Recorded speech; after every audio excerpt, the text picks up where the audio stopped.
Collected sports cards through the years. You know, that was what I would do is I always go to my grandma's house. I'd be like, hey, grandma, can I have $5 so I can go get me some baseball cards? And she'd be like, yes, baby, here's some money. Here, go blow some more money on these sports cards you don't need. And so, but they've evolved so much over time. I actually want to start it off by showing this. This right here is my favorite NFT in the sports space so far. This is Forever Mamba. This is by Boss Logic. And this thing is amazing.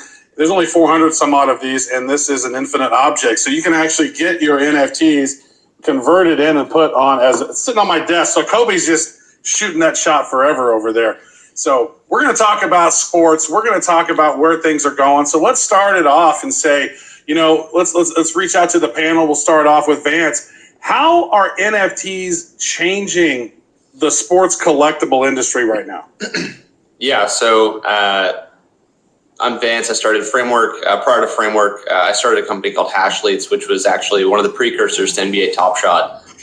It was 3 years too early. It was about in 2018 when nobody was really using blockchains. But the things I learned from that experience were primarily negotiating rights deals with major sports leagues is very, very difficult.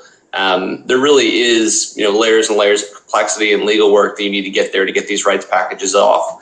And so that's why we haven't seen a whole lot of, competitors to Flow or Top Shot or things like that in the present day. My hope is that, we're transitioning not just from, people putting content on chain, but also some sort of rights scheme where anybody on a blockchain can go up to an NFL API, an NBA API, and get standard licensing terms for anything that they might want to produce on chain.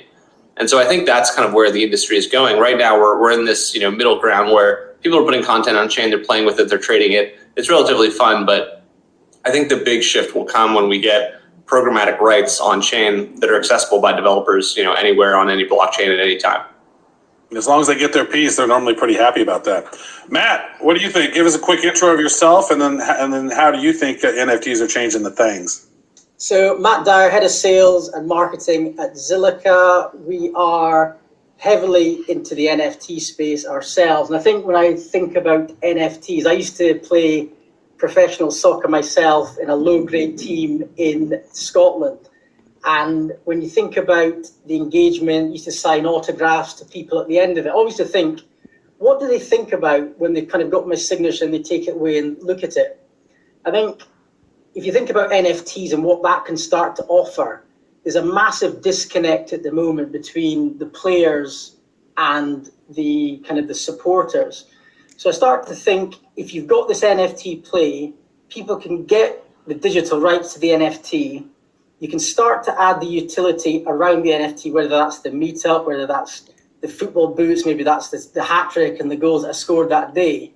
And then they can look at the NFT, start to brag about it, show what they've heard. I do think you're going to start to increase the engagement from the supporter back to the player, which I think is critical, especially in an age where everything is moving digital.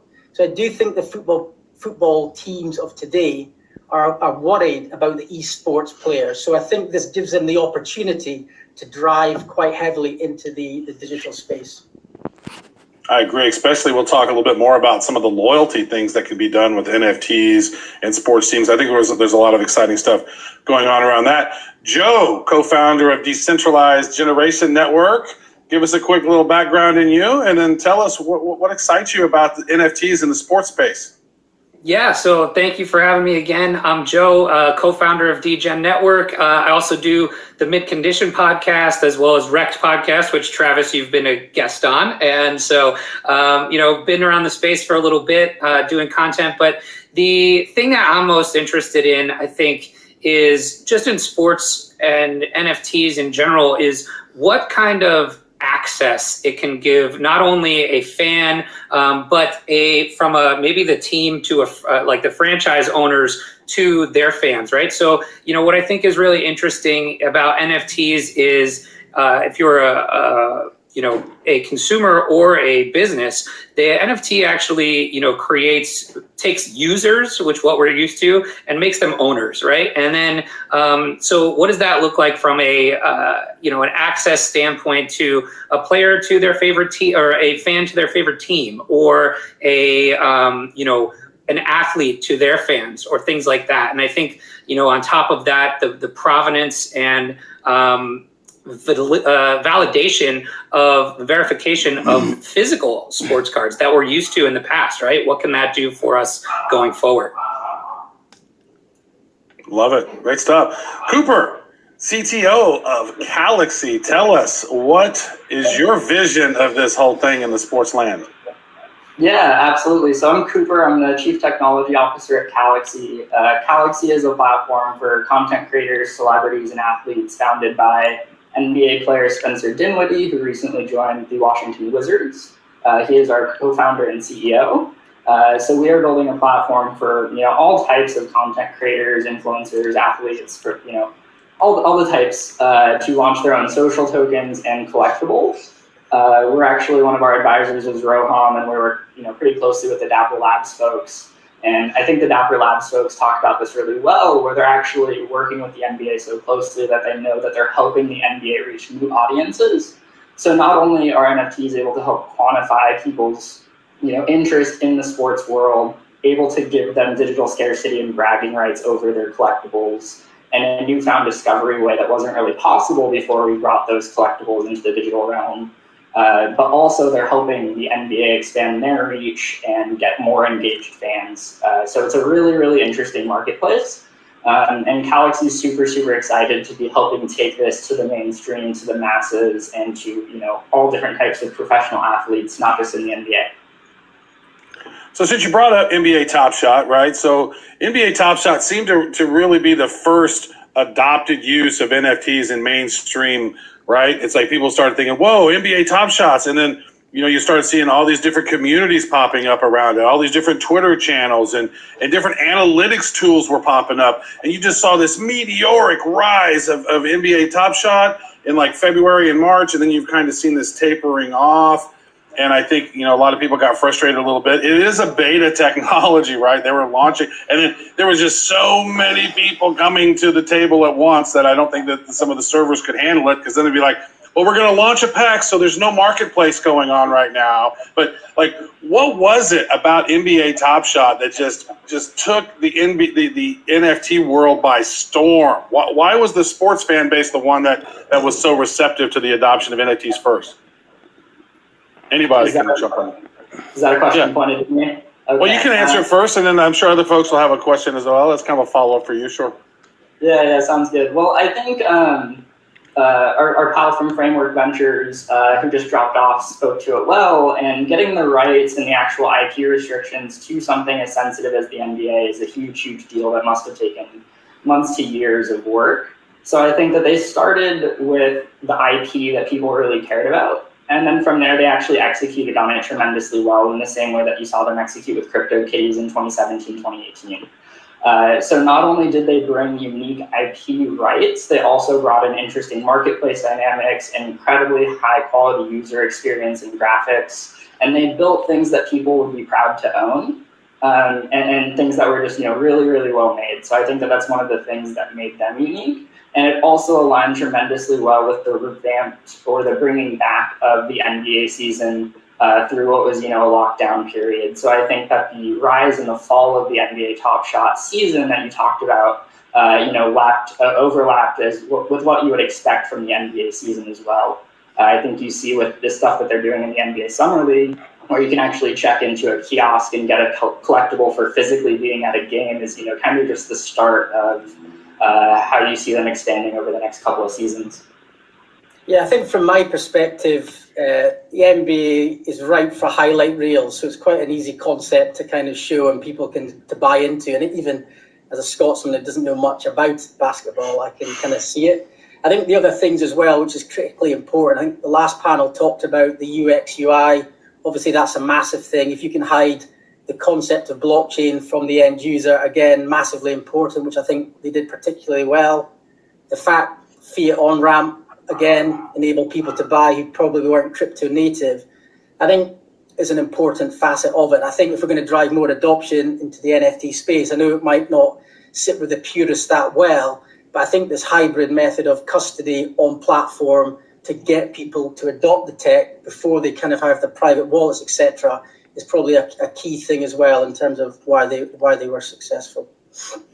Yeah, I think also the big thing for me is kind of, you said it, Travis, when you introed the question, right? The communities, right? The communities around it, and what bigger communities are there than sports fans, right? Everybody's got their own faction.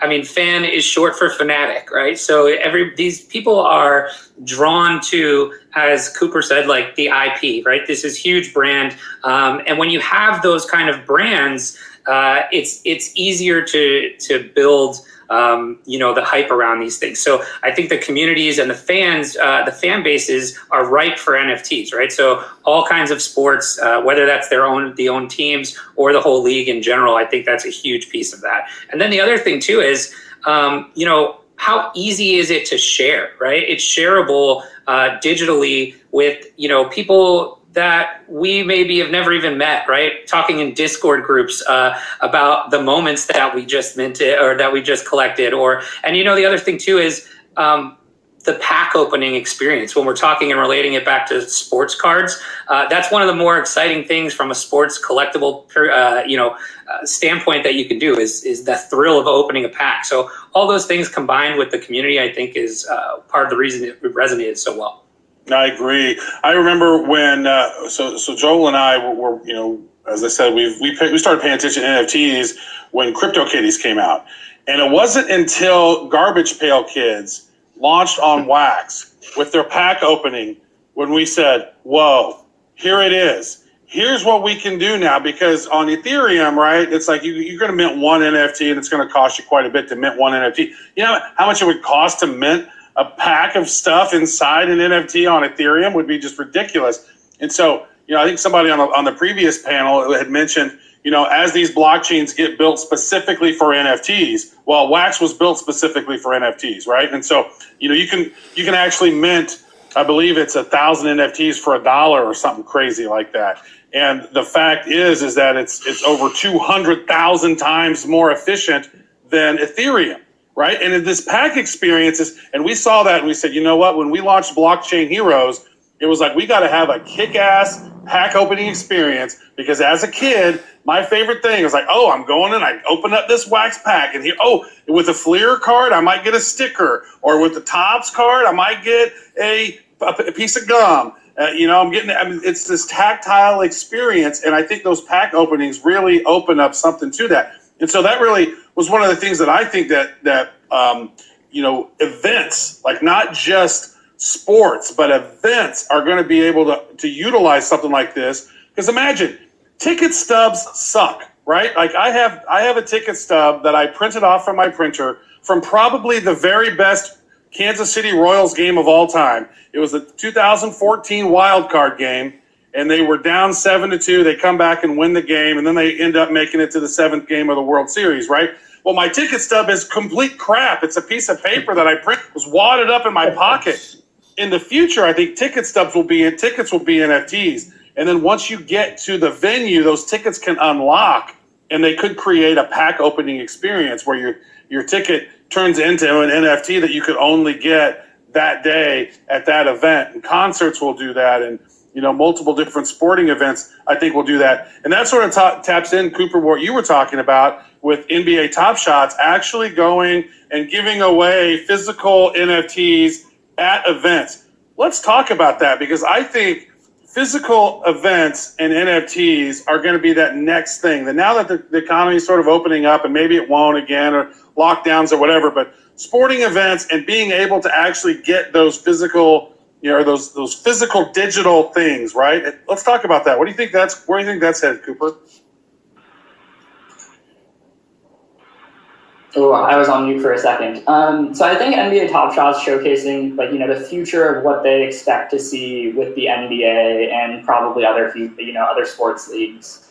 You check into a physical location, you get exclusive content that may or may not be digital. You may get entered into a raffle that's more exciting than the NFT that they give everyone who attends the game. I think what we're seeing now is everyone seems to have this clear picture of how memorabilia, ticket authenticity, all of these kind of worlds are that are already digitized are being moved on chain. And I think that we're going to start seeing the bridging between on-chain and off-chain, specifically in terms of checking into physical locations, or even types of NFTs that you can redeem for different services.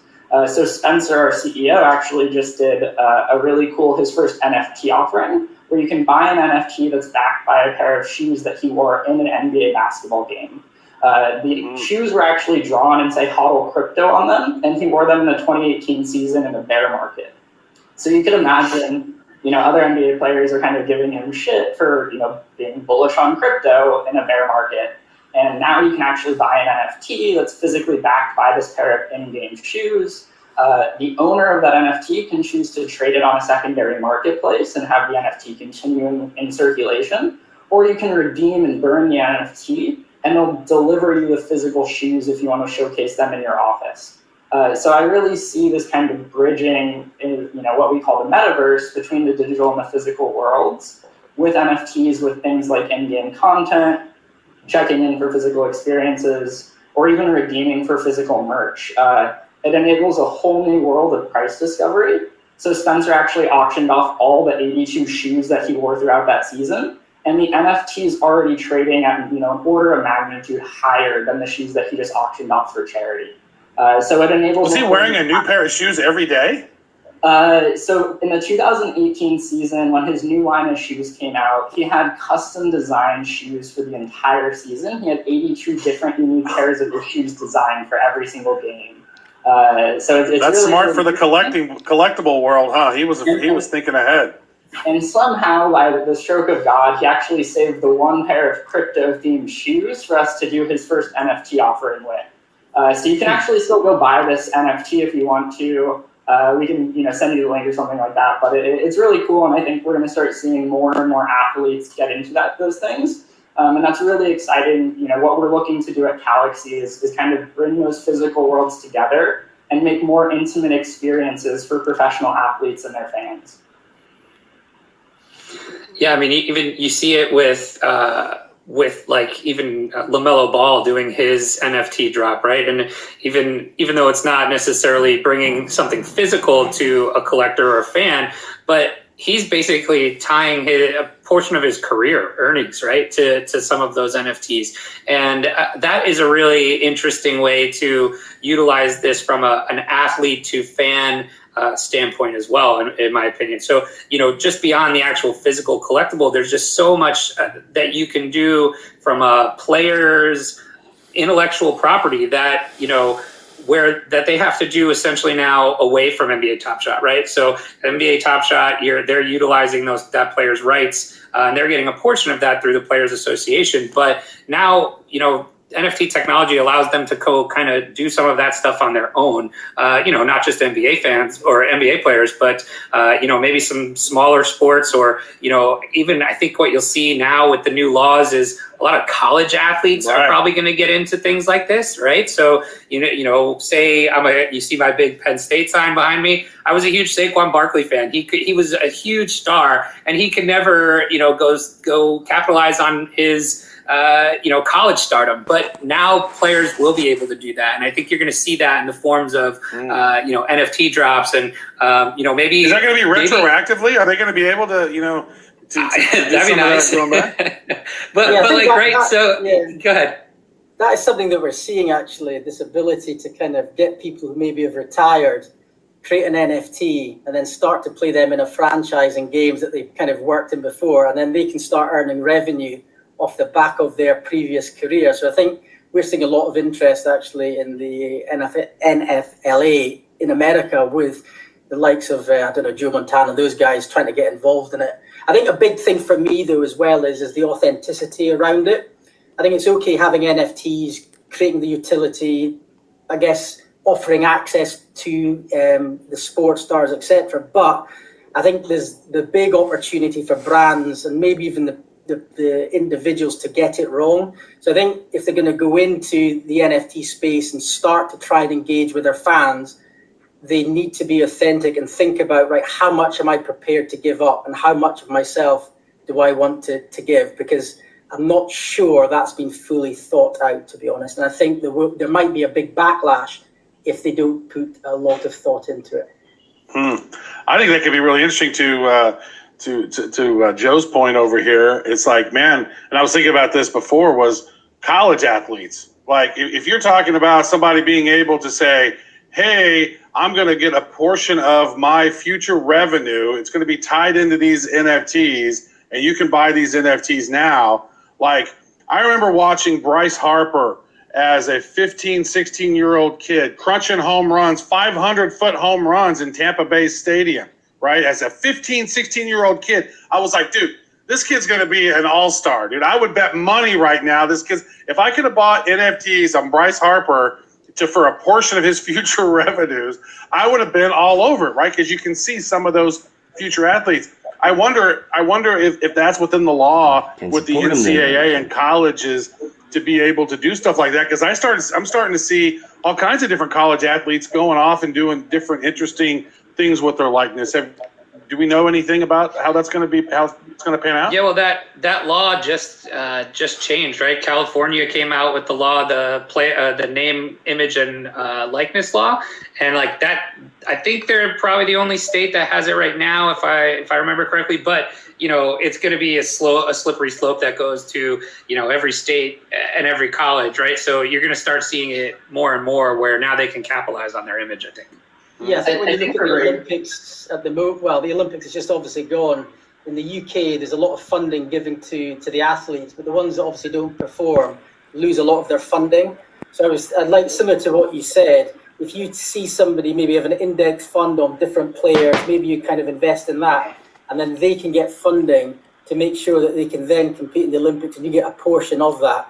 I do think that would get a lot of buy-in, and with a liquid market globally, I think, yeah, the opportunity is massive. Robin Hood. I think we're all highlighting on what's, obviously an evolving regulatory environment, from whether it's from IP management and restrictions to as soon as you start tying in, expectations of future earnings. I'm sure any securities lawyers that are listening to us are having a field day with the implications. Spencer, our CEO, is the first NBA player to actually securitize and tokenize his contract, offering upfront investments in his future NBA contract.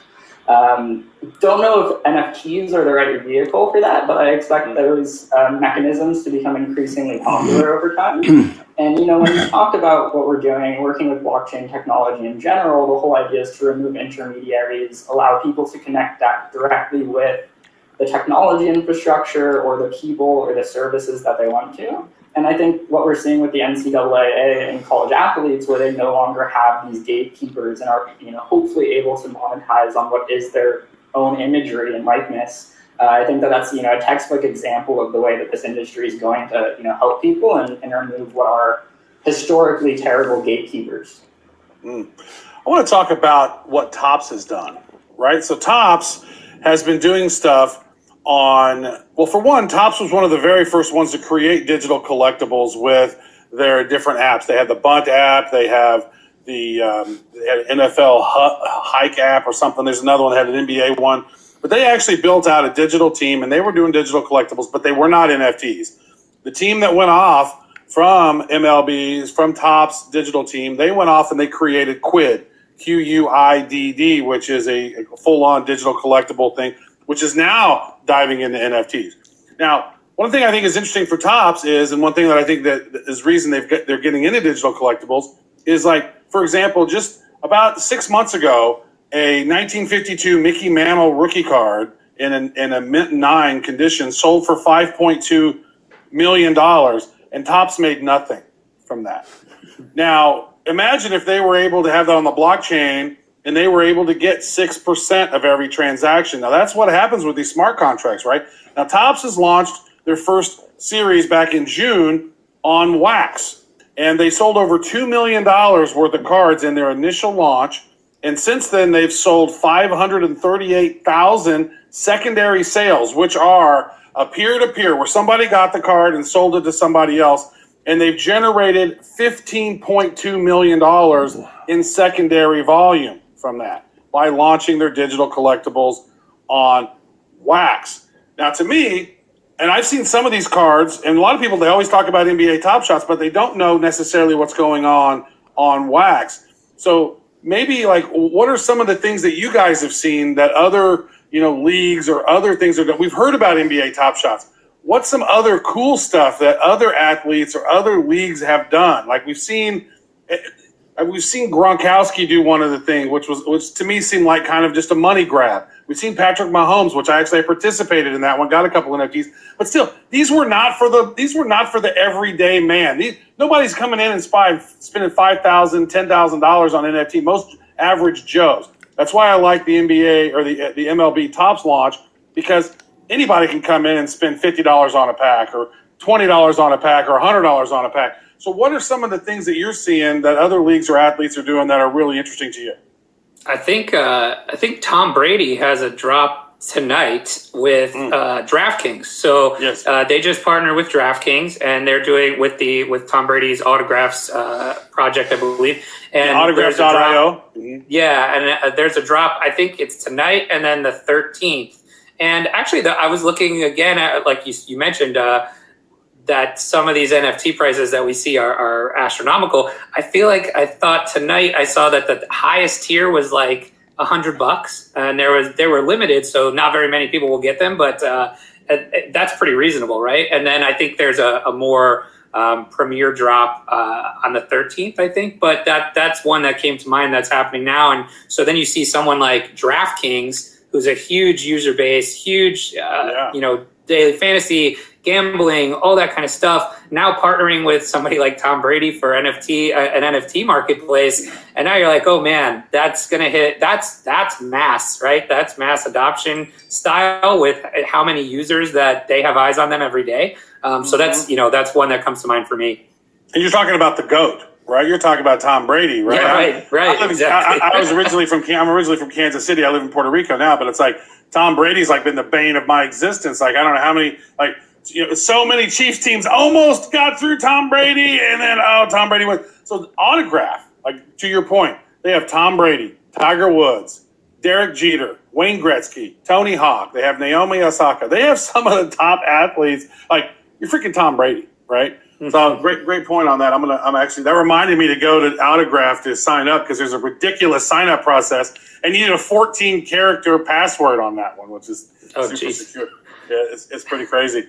So what do you think, Cooper or Vance is gone now? We got Matt and Cooper here. What do you guys think? I think from an NFT perspective, we do a lot of stuff in Europe, Southeast Asia, and I think it's the accessibility and the price of it. I don't know, maybe fractional ownership of NFTs to allow a lot of people to get into the space is important. A cool thing that we've seen is, I don't know, Terence Crawford, obviously American boxer, and what he's looking to do is create an NFT of himself, have a representation in esports that can kind of fight, I don't know, maybe fight Pacquiao. He beats the Pacquiao in the esports, that levels up his NFT. So that owner of the NFT obviously earns a reward. And then from a Terence Crawford perspective, he's going to earn revenue from his NFT, then fighting into the esports. So the question is, does he make more money in the digital space than he does actually fighting for himself now? So we're looking forward to seeing that play out. And I just think there's a whole lot of new business models out there that we're kind of seeing being explored. So yeah, it's an exciting time. Mm-hmm. Yeah, from our end at Galaxy, we have dozens of professional athletes already signed up to be on our platform from most of the major sports leagues. Most of these people will be issuing social tokens and being able to accept services for those types of social tokens. But when you already have your community buying into your social tokens, participating in your kind of economy, as we like to call it, it becomes very, very easy to issue your own collectibles and NFTs as well. So similarly to just how we did with Spencer, how we're doing physically redeemable merchandise backed by NFTs, we're excited to be taking that to market, over the next couple of months with, dozens of professional athletes. If you want to get a sense of the types of people that we're working with, I highly recommend visiting galaxy.com. It's Galaxy with a C. You can sign up for our email list, and you'll be notified as soon as we start doing some drops. As you see some of these professional sports leagues coming back into season, and the school season starting for college athletes. So I would say, I'm obviously bullish and excited about what we're working on. I think we have an incredibly diverse and impressive list of creators and athletes that are expected to be on our platform, over the next couple of months. I'll say that we might rival Autograph, hopefully. That'd be beautiful. They have an impressive. What is the website for Galaxy? It's Galaxy.com. So it's Galaxy with a C, CALAXY.com. So you can go sign up there. As soon as we start doing some of these drops, we'll email that whole list, and as soon as it should be exciting.